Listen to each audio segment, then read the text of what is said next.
Selamat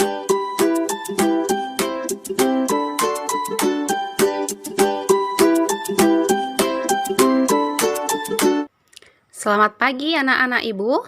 Pada hari ini kita kembali lagi pada pelajaran muatan IPA, ilmu pengetahuan alam. Pembelajaran hari ini kita sudah sampai pada pembelajaran tema 2, subtema 2. Di mana tema 2 persatuan dalam perbedaan, subtema 2 bekerja sama mencapai tujuan. Kita masuk ke KD 33 dan 43. Tujuan pembelajaran yang pertama, siswa mampu memahami cara hewan menyesuaikan diri terhadap lingkungan. 2. Siswa mampu memahami cara hewan menyesuaikan diri dari struktur tubuh atau alat tubuh hewan terhadap lingkungan. Yang ketiga, siswa mampu mengidentifikasi cara hewan beradaptasi terhadap kondisi lingkungan tertentu. Pada pertemuan minggu lalu, kita sudah membahas bagaimana tumbuhan menyesuaikan diri terhadap lingkungannya. Pada pertemuan hari ini, kita akan membahas bagaimana hewan menyesuaikan diri terhadap lingkungannya. Seperti halnya tumbuhan, hewan juga melakukan adaptasi. Adaptasi adalah kemampuan makhluk hidup untuk menyesuaikan diri terhadap lingkungannya. Tujuan hewan melakukan adaptasi adalah untuk mempertahankan hidupnya, memenuhi kebutuhan hidup, misalnya air dan makanan, mengatasi kondisi lingkungan yang ekstrim, misalnya lingkungan yang sangat dingin dan lingkungan yang sangat kering, dan melindungi diri dari pemangsa. Itu adalah tujuan hewan melakukan adaptasi. Perbedaan jenis makanan yang tersedia di tiap lingkungan mengakibatkan hewan memiliki struktur tubuh yang berbeda juga. Jadi, ada 3 adaptasi yang dilakukan oleh hewan. Yang pertama, adaptasi morfologi, adaptasi fisiologi, dan adaptasi tingkah laku. Adaptasi morfologi adalah penyesuaian bentuk dan alat tubuh makhluk hidup dengan lingkungannya. Misalkan seperti struktur gigi, bentuk paruh, bentuk kaki, dan bentuk mulut. Struktur gigi. Perbedaan struktur gigi dapat ditemukan pada jenis hewan karnivor, herbivor, dan omnivor. Struktur hewan pemakan daging atau karnivor tersusun atas gigi taring yang sangat tajam. Contoh hewan karnivor yaitu kucing, harimau, buaya, dan ikan hiu. Tujuan gigi taring pada hewan pemakan daging adalah mengoyak atau menarik daging mangsanya. Tumbuhan atau herbivora memiliki susunan gigi yang terdiri atas gigi seri dan gigi geraham. Tujuan struktur susunan gigi pada hewan herbivora adalah mengunyah makanan. Contoh hewan, sapi, kuda, dan kambing. Hewan pemakan daging dan tumbuhan atau omnivor memiliki gigi seri, gigi taring, dan gigi geraham. Tujuan gigi seri memotong makanan. Tujuan gigi geraham melumatkan makanan. Contoh hewan omnivor adalah tikus dan kera. Yang kedua, adaptasi morfologi bentuk paruh. Perbedaan bentuk paruh dapat ditemukan pada jenis unggas atau burung. Yang pertama, paruh burung pemakan daging.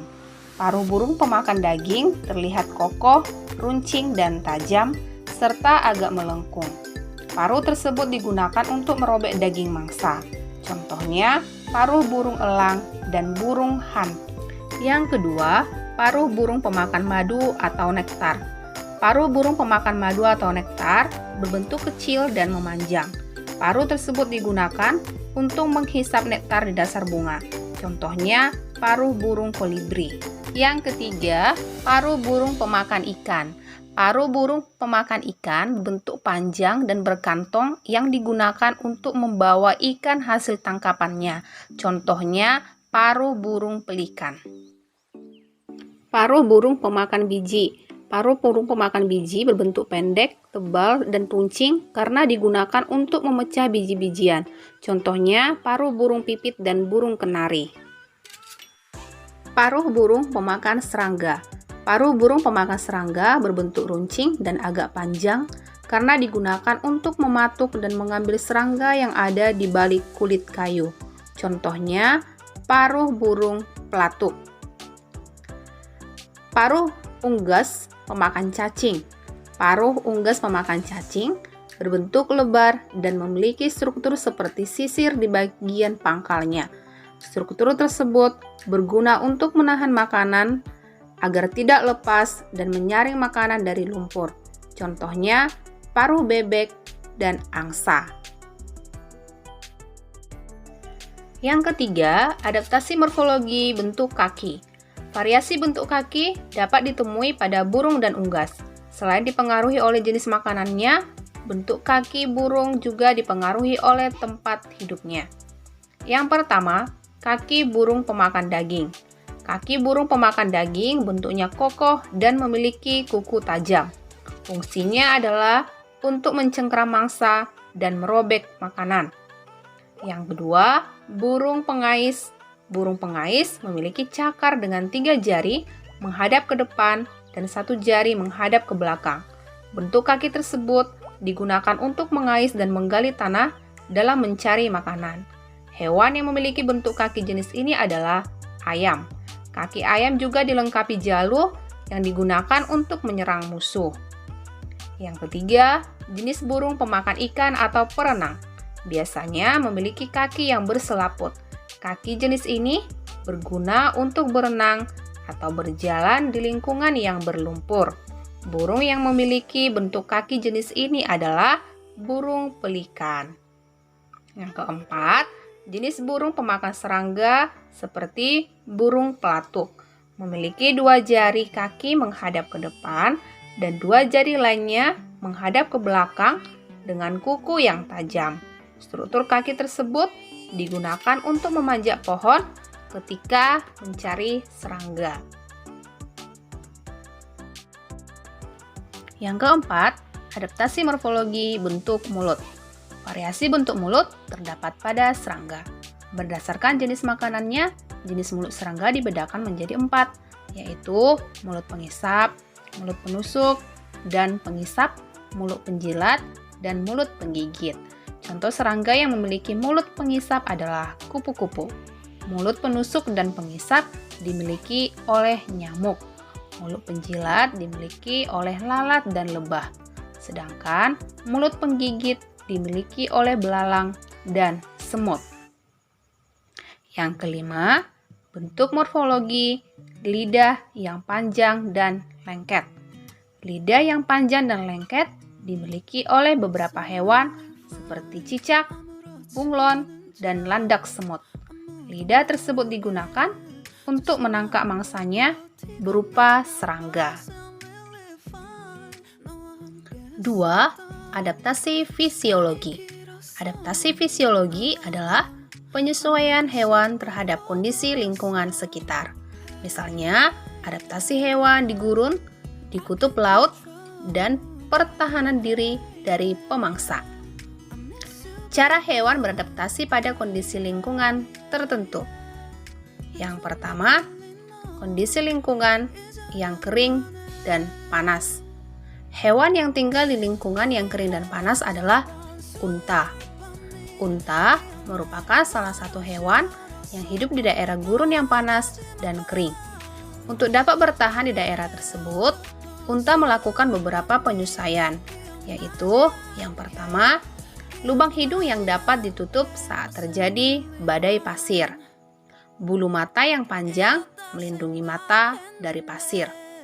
Mulut dan gigi yang bisa mengunyah tanaman berduri. Rambut di punggung melindungi diri dari sinar matahari.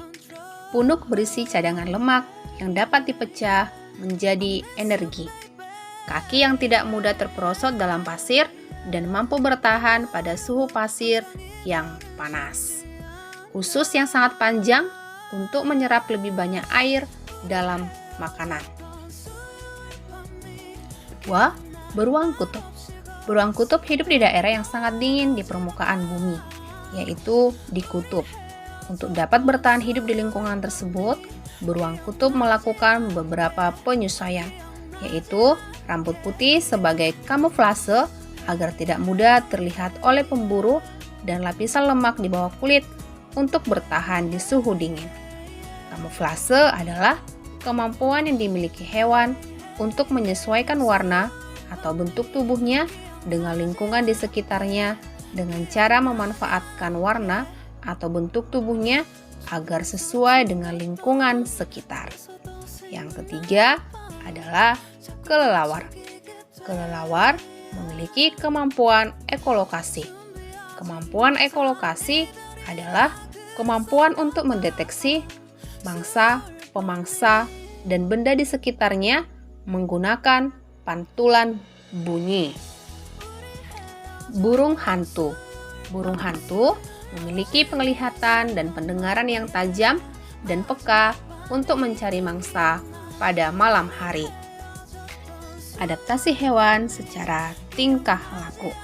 Adaptasi hewan secara tingkah laku adalah adaptasi hewan melindungi diri dari pemangsa. Yang pertama adalah cicak dan tokek. Cicak dan tokek dapat melindungi diri dari pemangsa dengan dua cara, yaitu telapak kaki yang memiliki perekat sehingga memudahkannya merayap di dinding dan kemampuan autotomi atau memutuskan ekor untuk mengelabui pemangsa. Yang kedua, bunglon. Bunglon memiliki kemampuan mimikri, yaitu kemampuan untuk mengubah warna kulit sesuai kondisi lingkungannya. Tujuannya untuk mengelabui pemangsa dan juga memudahkannya untuk mendapatkan mangsa.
Walang sangit.